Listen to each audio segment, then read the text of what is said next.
rahmaani rahiim barke borom Tuubaa. asalaamaaleykum wa rahmatullahi taala wa barakaatuhu. bokki julit yi bokki taalibe yi bokk yi nga xamante ne bii ñooñu baaxoo di topp ci ñaar fukki fan ak juróom-ñeent ci weeru wolof wu jot fii ci jumaa ju mag ji ànd ko ak commission bi nga xam ne ñooy séentu lu jëm ci wàllu weer wi ci ndigalul Serigne Touba Cheikh Mamadou Mountakha. tey jii ñaar fukki fan la ak juróom-ñeent di àllarba ci diggu tabaski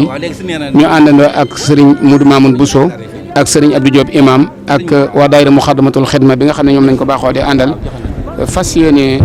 joxe ndigal li nga xam ne ginnaaw bu ñu sëlmalee timis ba léegi ñoo ngi ci ñu fas yéene maase nag déglu kàddu yi nga xam ne mooy bàyyi ko ci ki yore kàddu commission bi di Serigne Abdou Diop imam ñu déglu ko ndigal li bàyyi ko ci Serigne Touba Cheikh Mamadou Mountakha. asalaamaaleykum wa rahmatullahi taala wa barakaatu. ni ko sëñ Fallou Garas waxee rek kon nin ba ko baaxee def nañ ko mooy sëñ bi dana yabal ci jumaa ji ñaar fukki fan ak juróom-ñeent ci weer wu ne ngir mu yéene ci wax ne nañ séentu weer yi teg loo ci waaye xam na ko yëgle bi ñu defee noonu ba noppi ne dañuy génn toog ci sow di séentu ñun ci suñu bopp ak di taatan xibaar yi ci gox yi ban ko defee ba waxtu wi jot nag maanaam ci lañ xamee ne maanaam déggun benn xibaar bu nu wane ne weer wi feeñ na booba lan jokkoo kër sëñ bi nag buñ jokkoo ak sa yëgal ko loolu mu ne kon manees naa yëgle ne feeñut kon ñu xamal ne weer wi feeñut tey kon suba di alxames mooy mottali weeru digg wi bu ko defee ajjuma di benn fanu tabaski kon na ko ñëpp xam ñu xam ne weer wi feeñut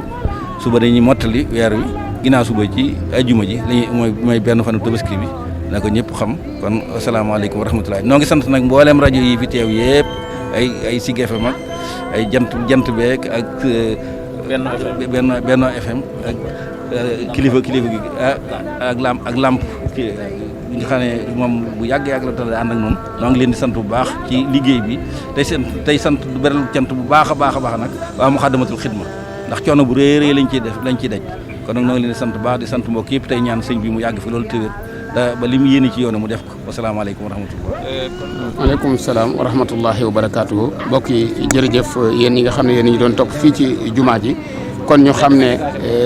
weer wi feeñul ginnaaw nag bu ñu jokkoo ak région yi ak département yi Serigne Bassirou Mbacke mu Serigne Abdou Khoudoss moo ñu nekkaloon Daarul Moxti lëkkale ñu ak Tiwaawoon jokkoo nañu ak ñoom nam feeñul commission bi nga xam ne ñoo nekk Dakar itam jokkoo nañ ak ñoom it gisuñu weer wi Serigne Modou Mbacke si mi nga xam ne moo jiite représentant xalif général des mourides yi jokkoo na ak région yëpp ñoom it gisuñu ko kon ñu xam ne rek dégguñu ko fenn gisuñu ko fenn moo tax ñu mottali diggu tabaski fanweeri fan kon ajjuma mooy benn fan bi kon dimanche moo war a nekk bisub tabaski bi incha allahu rabbi kon ñu jàpp ne weer wi feeñul dañ koy mottali fanweeri fan ajjuma mooy nekk benn fan ci weer wi kon gaawu dimanche mooy war a nekk tabaski incha allahu rabbi ñu ngi sant ñëpp di leen gërëm seen mbokk taalibe Fallou Galass Syll la woon wasalaamaaleykum wa rahmatullahi wa barakaatu.